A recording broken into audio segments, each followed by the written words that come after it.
and action! Come on, come on! Filming of American Outlaws commenced in the summer of 2000 at a ranch in Wimberley, Texas, a small community near Austin. The wide open spaces of the Lone Star State provided the perfect backdrop for the film's pulse-quickening action. It reads as an action movie, which takes place in the Old West. So what we tried to do is elevate that part of the movie, give it more bang, more aggressiveness in the action category, and I think we did. We have 5 big set pieces. You know, our opening battle, we have, you know, a Union and the Confederates in this open field, and Jesse's charge, which is incredible. We have Hyperion Bank, which is a ambush. It ends up in this huge shootout, which I'm very proud of. We have the train battle at the end of the movie, which is, you know, working on trains and shooting and jumping, and it was wonderful.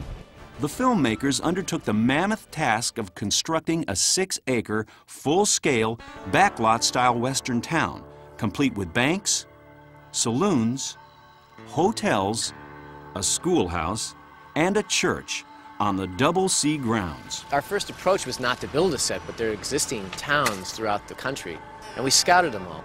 And they weren't quite, or actually they weren't even close to what we needed. And our script is very specific.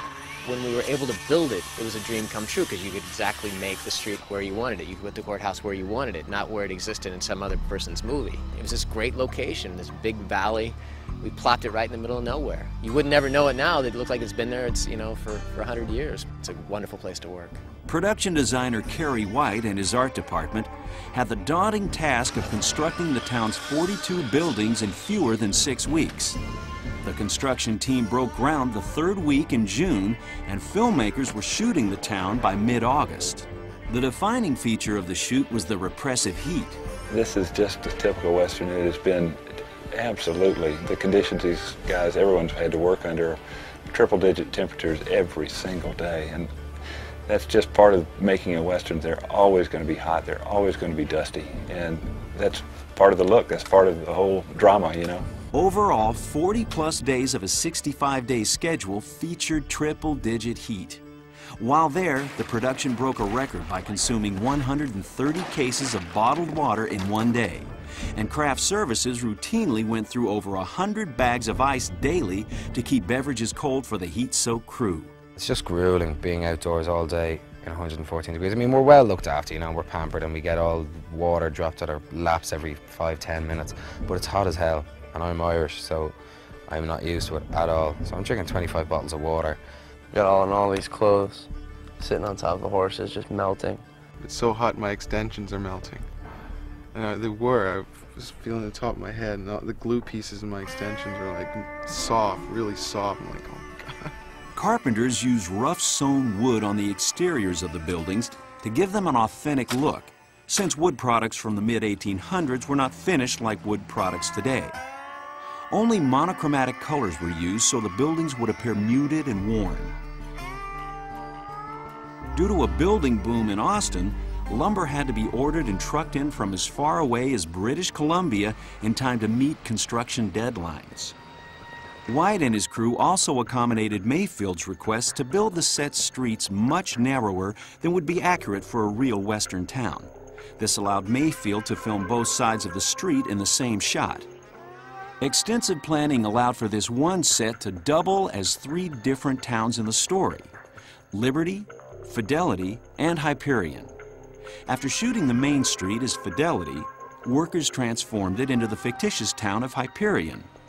Crews planted large trees and other greens, removed cornice pieces from the tops of buildings, shifted roofs made from different materials, replaced Fidelity's signage with newly created Hyperion signage, and added false brick siding to existing wooden storefronts. Additionally, the saloon functions as 3 different saloons in the film, made possible by shifting a sliding wall that can make the room different sizes, a movable staircase and bar, and changeable wallpaper. In the meantime, the production crew was shooting the horse stampede through Liberty in the adjacent town square. To make the most of his set, Mayfield shot the main street of the town from different directions, looking west for Fidelity and looking east for Hyperion.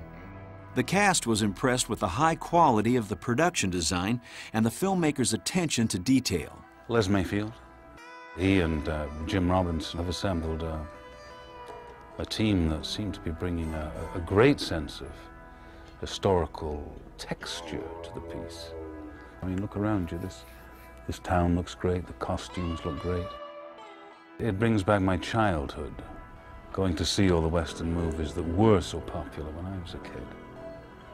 It also makes me wonder just what these people's lives were like who, you know, forged the creation of the West of America.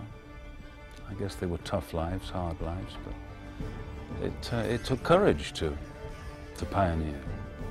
It feels just like you were in a time machine, you know, and you step back, you know, 125 years. It's great.